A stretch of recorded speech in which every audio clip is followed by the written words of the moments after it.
दोस्तों, आज का हमारा टॉपिक है सल्फर डाइऑक्साइड गैस यानी कि SO2। सबसे पहले हम समझेंगे दोस्तों कि SO2 या सल्फर डाइऑक्साइड क्या है।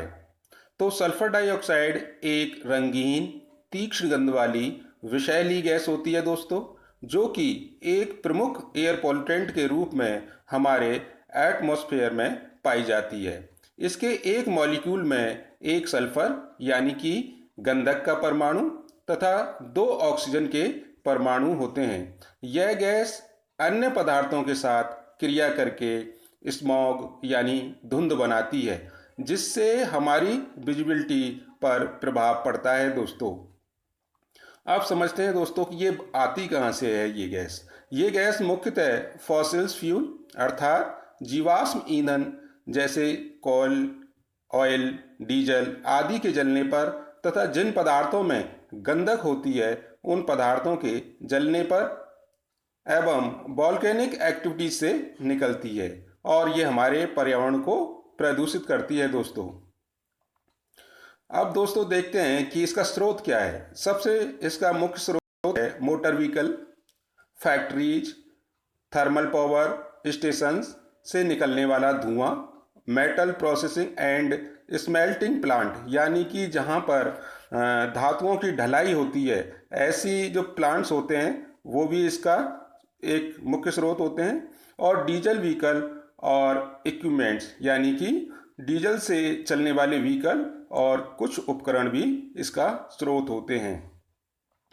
दोस्तों अब देखते हैं कि इसका ह्यूमन बॉडी पर क्या फ़र्क पड़ता है, क्या प्रभाव पड़ता है और कौन कौन सी बीमारियां उत्पन्न होती हैं। दोस्तों सबसे पहला जो बैड इफेक्ट हमारे शरीर पर पड़ता है वो है इरिटेट्स द नोज थ्रोट।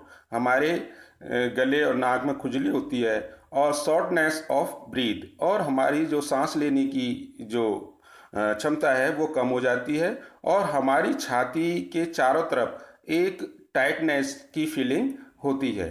दूसरा है रेस्पिरेटरी इलनेस उत्पन्न होती है जो कि मुख्यतः बच्चों में पैदा होती है। तीसरा है affects the respiratory system mainly lungs function, यानी कि ये सबसे ज़्यादा हमारे लंग्स को प्रभावित करती है दोस्तों अगला इसका जो प्रभाव हमारे शरीर पर पड़ता है वो है इरिटेट्स द रेस्पिरेटरी ट्रैक, यानी कि हमारी जो श्वसन नली है उसमें खुजली उत्पन्न हो जाती है और increase the risk of track infections, और जो हमारी श्वास नली है उसमें इन्फेक्शन की पॉसिबिलिटी बढ़ जाती है, जिसकी वजह से हमें खांसी होती है और हमारे जो म्यूकस है उसका सीक्रेशन भी स्टार्ट हो जाता है। और दोस्तों इससे और ज़्यादा इसके संपर्क में रहने से हमारे शरीर में बहुत ही क्रॉनिक बीमारियां हो जाती हैं, जैसे कि अस्थमा और क्रॉनिक ब्रोंकाइटिस। दोस्तों ये थे हमारे शरीर पर पड़ने वाले सल्फर डाइऑक्साइड के नेगेटिव इफेक्ट। दोस्तों जैसा कि आपने देखा ये गैस एक विषैली और हानिकारक गैस होती हुए भी हमारे लिए कई जगहों पर ये उपयोगी भी होती है। तो हम देखते हैं some important facts about sulphur dioxide gas. सबसे पहला है sulphur dioxide gas oxidising agent यानी कि ऑक्सीकारक तथा रिड्यूसिंग एजेंट यानी अपचायक दोनों के रूप में काम करती है दोस्तों।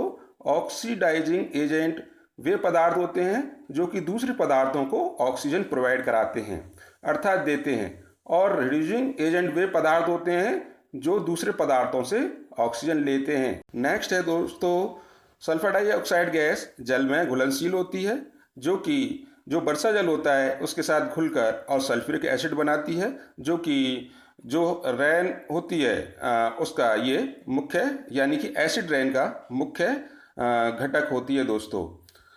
अगला है यह जल और एथिल अल्कोहल, ईथर और क्लोरोफॉर्म में घुलनशील होती है और यह गैस कीटाणुनाशक के रूप में भी काम करती है। नेक्स्ट है इसका उपयोग कुछ ड्राई फ्रूट्स के प्रिजर्वेशन अर्थात संरक्षण में किया जाता है दोस्तों। इस गैस को पेट्रोलियम पदार्थों में भी मिलाया जाता है, जिससे यह उनमें उपस्थित अतिरिक्त ऑक्सीजन को हटा देती है दोस्तों।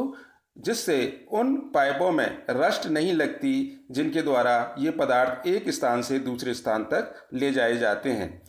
इस गैस की कुछ मात्रा शराब और बियर में भी मिलाई जाती है, जिससे कि उनमें हार्मफुल प्रोडक्ट नहीं बन पाते हैं दोस्तों। इस गैस का उपयोग commercial, food and drink product में भी किया जाता है। इस गैस का उपयोग दोस्तों चीनी उद्योगों में भी किया जाता है। यह गैस हमारे वाटर प्यूरिफिकेशन सिस्टम में भी काम आती है। ये एंटी क्लोर के रूप में काम करती है, अर्थात जब पानी को शुद्ध किया जाता है तो उसमें क्लोरीन मिक्स की जाती है, तो एक्स्ट्रा क्लोरीन को हटाने के लिए इस गैस का उपयोग किया जाता है दोस्तों। ये था दोस्तों आज हमारा सल्फर डाइऑक्साइड, एक पॉल्यूटेंट जो कि हमारे शरीर पर किस तरह से प्रभाव डालता है और कौन कौन सी बीमारियां पैदा करता है। दोस्तों इस टॉपिक को यहीं ख़त्म करते हैं और मिलते हैं अगले टॉपिक के साथ नई वीडियो में। तब तक धन्यवाद।